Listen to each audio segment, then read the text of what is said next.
ইতিহাস গড়তে চলেছে এবারের এশিয়া কাপ। আগের ৪১ বারের ফাইনালে যা হয়নি সেটাই ঘটতে যাচ্ছে এবার। যা নিয়ে তুমুল উত্তেজনা চলছে ক্রিকেট পাড়ায়। কিন্তু কি ঘটতে চলেছে এবারের আসরে, বিস্তারিত রিপোর্টে। এবারের এশিয়া কাপের শুরু থেকেই দাপট নিয়ে খেলেছে ভারত। গ্রুপ পর্বের ৩ ম্যাচই জিতে ওঠে সুপার 4-এ।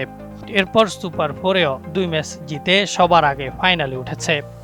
অন্যদিকে ভারতের কাছে গ্রুপ পর্বে হেরেছিল পাকিস্তান। এরপর ওমান আর সংযুক্ত আরব আমিরাতকে হারিয়ে সুপার 4 নিশ্চিত করে তারা। সুপার 4-এ প্রথম ম্যাচে আবারও মুখোমুখি হয় ভারতের। সেখানেও আরও একবার হেরে যায় পাকিস্তান। ফলে তাদের ফাইনালে ওঠা নিয়ে দেখা দেয় শঙ্কা।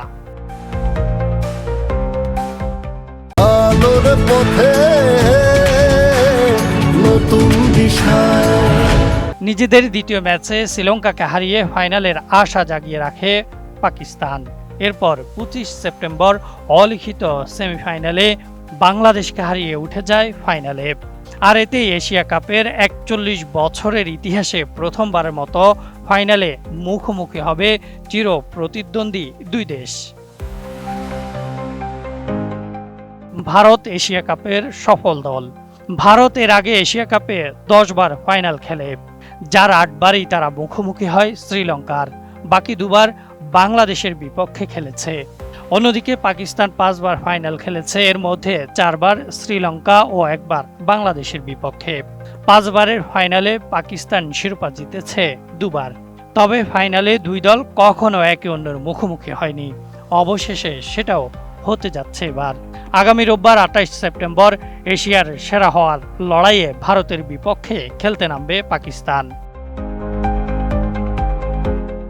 চলতি এশিয়া কাপে এর আগে এরই মধ্যে দুবার মুখোমুখি হয়েছে ভারত পাকিস্তান। দুবারই জিতেছে ভারত। তৃতীয়বার কি হারের প্রতিশোধ নিতে পারবে পাকিস্তান, নাকি জয়ের হ্যাট্রিক করবেন সূর্যকুমারেরা? ফলাফল যাই হোক না কেন, ২ দিন পর আরও এক মহারণের অপেক্ষায় ক্রিকেট বিশ্ব। ATN news desk report.